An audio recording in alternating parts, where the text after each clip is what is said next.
झी24 तास एक पाऊल पुढे। नितेश ठाकूर याची मालमत्ता आता 450 कोटींपर्यंत पोहोचल्याचं बोललं जात आहे। या संदर्भातली माहिती वकिलानं दिलेली आहे आणि या संदर्भात आपण अधिक चर्चा करूयात। आमचे प्रतिनिधी भारत गोरेगावकर यांच्याबरोबर। भारत, ज्यावेळेला सर्वात आधी बातमी आलेली होती की 118 कोटींचं घबाड हे नितेश ठाकूर याच्याकडे आहे, मात्र संपत्तीची आकडेवारी ज्यावेळेला आपण पाहतोय, ज्यावेळेला कारवाई केली जाते ती वाढत असल्याचं दिसून येतोय। जवळपास 450 कोटींपर्यंत ही मालमत्ता असल्याचं उघड झालेलं आहे। काय सांगाल? हा नितेश ठाकूर याच्यावरती जी आता कारवाई सुरू आहे, अँटी करप्शनची ठाणा विभाग आहे, रायगड विभाग आहे। सुरुवातीला आपण सांगतोय त्याप्रमाणे 118 कोटीचं प्रकरण या ठिकाणी आलं होतं आणि आता पुन्हा 258 कोटीचं आलं। एकूण 450 कोटीपर्यंत हा आकडा पोहोचलाय।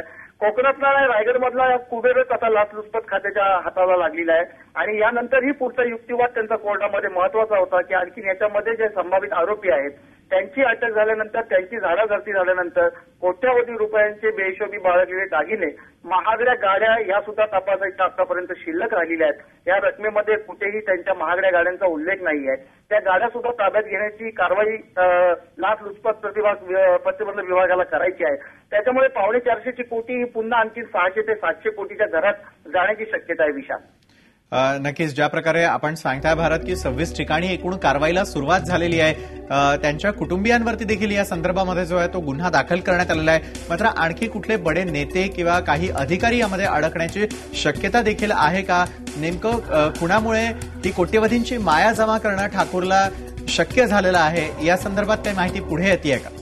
नक्कीच विशाल, या ठिकाणी नितेश ठाकूर हे जरी नाव आता पुढे येत असलं, त्याच्या नातेवाईकांची नावं जरी या ठिकाणी पुढे येत असले तरी याच्या मागे जे सूत्रधार आहेत, त्याच्या मागे जे कर्ते करविते आहेत, त्यांच्या शोधार्थ मोठी मोहीम राबवण्यात येते आणि आज दुपारनंतर सर्व विभागाला असे आदेश देण्यात आलेले आहेत की कोणत्याही अधिकाऱ्याने किंवा इव्हन सरकारी वकिलाने सुद्धा मीडिया समोर येऊन बोलायचं नाहीये आणि या बाबतीत दाखल होत नाही किंवा समोर येत नाही तोपर्यंत कुठेही माहिती बाहेर द्यायची नाहीये। त्यामुळे याच्या मागे मोठे बडे देंडे आणि विशेष करून राजकीय वरदहस्त याच्या मागे निघण्याची दाट शक्यता आपल्याला सूत्रांकडून कळते। विशाल, ते तर बरोबरच आहे, कारण इतकी मोठी मालमत्ता जमा करत असताना नेमकं अभय याला कुणाचं मिळालेलं होतं हा देखील एक महत्वाचा प्रश्न आहे। मात्र भारत, ज्या 26 ठिकाणी वेगवेगळ्या ठिकाणी छापे टाकण्यात आलेले आहेत, कारवाई ज्या प्रकारची सुरू आहे, अनेक फ्लॅट्स या नितेश ठाकूरच्या नावावरती आहेत, कोट्यवधींचे दागिने जे आहेत ते देखील त्यांच्या भावाच्या घरी सापडलेले आहेत। इतकी जी ही सर्व माया आहे कशा प्रकारे गोळा केली जाते, आणखी कुठे छापे टाकून काही आणखी माहिती समोर येते का? काय सांगाल?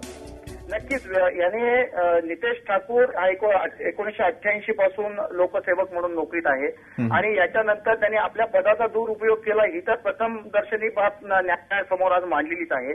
परंतु या आड विविध अधिकाऱ्यांच्या सह्या घेऊन लोकांची जी जमीन आहे ती करण्याचे प्रकार सुद्धा आता समोर येत आहेत। नितेश ठाकूर याच्याकडे वैयक्तिक नावावरती प्रॉपर्टी आहेत, याशिवाय त्यांची आई आणि त्यांचे जवळचे नातेवाईक यांच्या सुद्धा नावावरती रत्नागिरी जिल्ह्यात काही ठिकाणी आहेत, काही ठिकाणी अलिबाग ठिकाणी आहेत, काही ठिकाणी रायगडमध्ये अन्य ठिकाणी आहेत। मोठमोठ्या जमिनी आहेत, शेकडो हजारो एकर जमिनी आहेत आणि आलिशान बंगले आहेत। अलिबागमधला ठाकूरवाडीतला बंगला तर जवळपास 23 ते 24 कोटीच्या घरामध्ये आहे, असा अंदाज या लाचलुचपत प्रतिबंधक खात्याने वर्तवलेला आहे। धन्यवाद भारत, आपण आमच्याशी केलेल्या चर्चेबद्दल, आपण दिलेल्या माहितीसाठी।